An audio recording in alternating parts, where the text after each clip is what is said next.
तो बाबा चैतन्यानंद गिरफ्तार हो चुके हैं, लेकिन उन पर लगे आरोप 9 साल पुराने हैं। न्यूज 18 इंडिया ने साल 2016 में छेड़छाड़ की शिकार पीड़िता से बात की है। ये वो छात्रा है जिसने 9 साल पहले दिल्ली के वसंत कुंज पुलिस थाने में बाबा के खिलाफ छेड़छाड़ का केस दर्ज कराया था। अब ऐसे में उसी पीड़ित ने चैतन्यानंद सरस्वती का पूरा काला चिट्ठा खोल दिया है।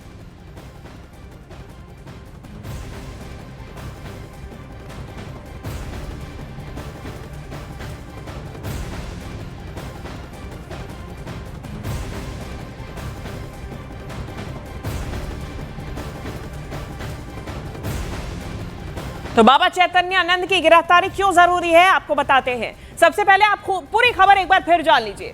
दिल्ली के वसंत कुंज में मैनेजमेंट इंस्टीट्यूट, इसका संचालक बाबा चैतन्यानंद, असली नाम पार्थ सारथी, कहां का रहने वाला है? ओडिशा का रहने वाला है और पिछले 12 सालों से दिल्ली में रह रहा था। पहला केस 2009 में दर्ज कराया गया, दूसरा 2016 में, और उसके बाद अब जाके, माफ कीजिएगा, अब जाके 2025 में जो केसेस दर्ज कराए गए हैं, उनके आधार पर चैतन्यानंद की गिरफ्तारी की प्रक्रिया अब शुरू हो चुकी है। पहले जांच की जा रही थी और चैतन्यानंद को अब दिल्ली ले आया गया है। आगरा में इसकी गिरफ्तारी हुई है।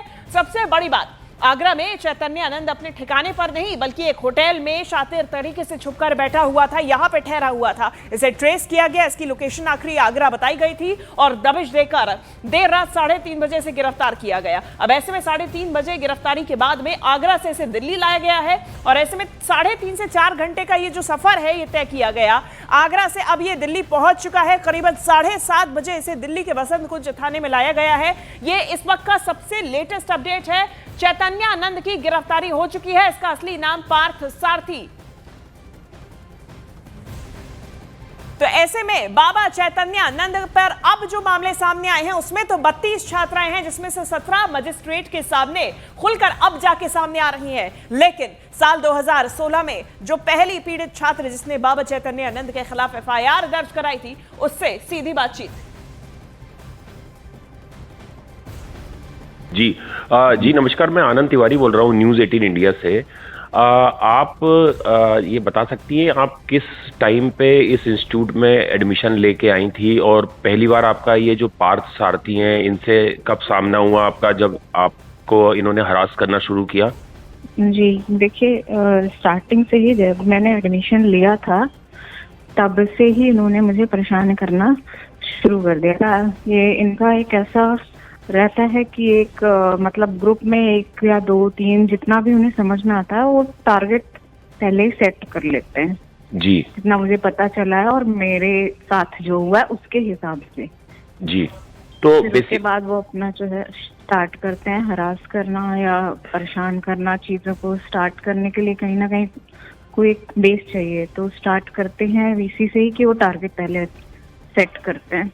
तो मतलब आपको मतलब उन्होंने किस तरह से मतलब टॉर्चर करना शुरू करा? क्या कुछ कमेंट्स पास किए या आपको कोई चैट्स भेजे उन्होंने, या कोई ब्लैकमेल करने की कोशिश की, कोई दबाव बनाने की कोशिश की आपको एजुकेशन या पर्सनल लेवल पर?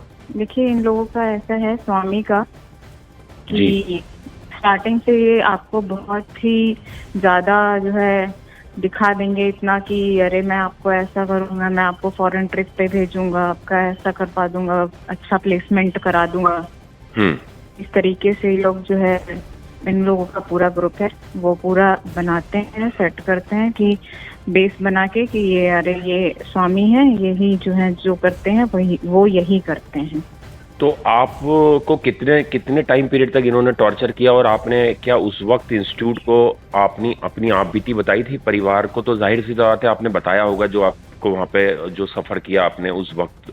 बिल्कुल बिल्कुल। देखिए, कॉलेज में तो ऐसा कोई भी नहीं है कि जिसको आप बताने जाओ, क्योंकि आप जिससे आपकी लड़ाई है वो खुद एक वो पावर में बैठा हुआ, कुर्सी पे बैठा हुआ, तो आप किससे बोलने जाओगे? हमको ये भी जानकारी मिली है कि हमको ये भी जानकारी मिली है कि वो जो स्टूडेंट होती थी EWS कोटे की गर्ल्स, उनको रोक लेता था, उनका रास्ता रोक लेता था, उन्हें अपने रूम में बुलाता था और मैसेज करता था, कुछ अश्लील गंदे मैसेज, जिसको बाद में जो उसकी जो वहाँ की जो फीमेल स्टाफ है वो डिलीट करा देती थी दबाव बना के लड़कियों से, बुला करके गेट पे वेट कराना। और ये तो बहुत ज्यादा हुआ है, उसी से ही इंसान परेशान हो जाता है कि उसको 2-2 घंटे 3-3 घंटे बुला के रखना, कैमरे से उस पर नज़र रखना ताकि कोई और उससे बात ना करे, वो किसी और स्टूडेंट से बात ना कर पाए, अपने ही क्लास की या अपने ही बैच की, अपने ही ग्रुप की।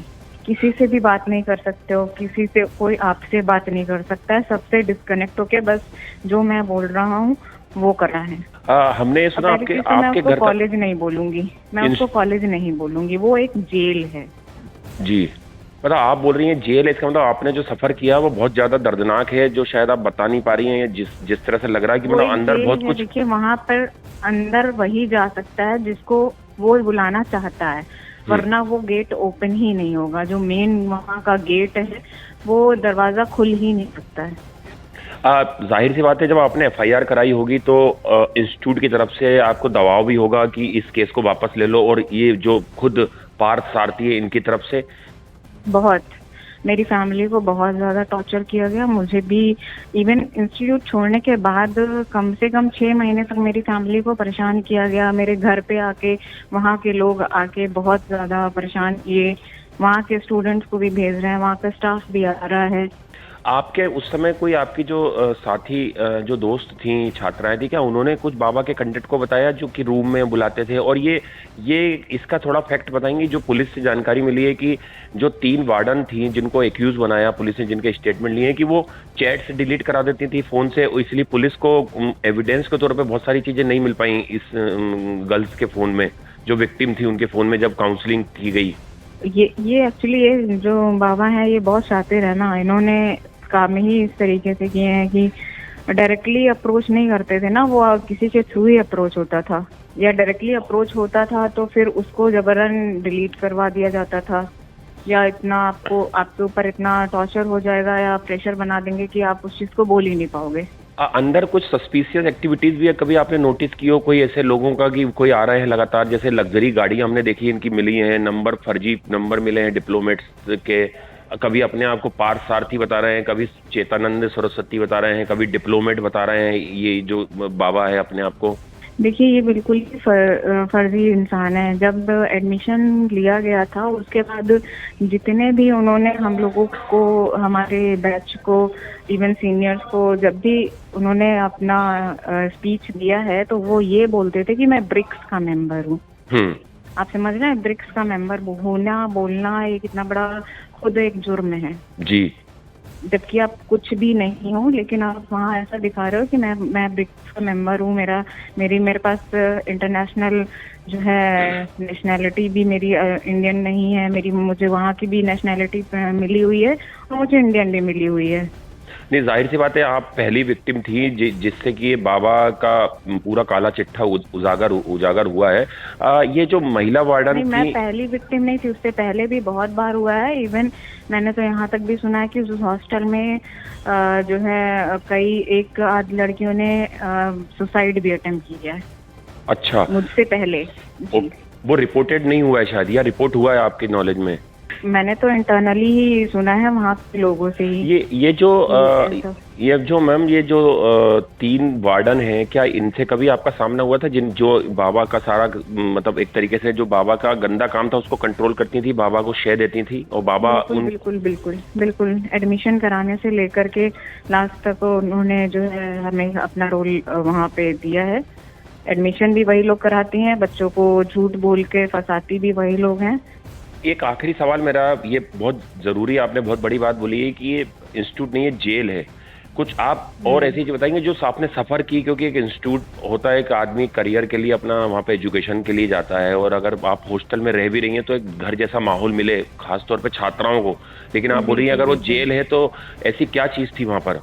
देखिए, आप अगर हॉस्टल में रह रहे हो तो जाहिर सी बात है आपके पेरेंट्स कभी भी वहाँ मिलने आ सकते हैं आपसे जी।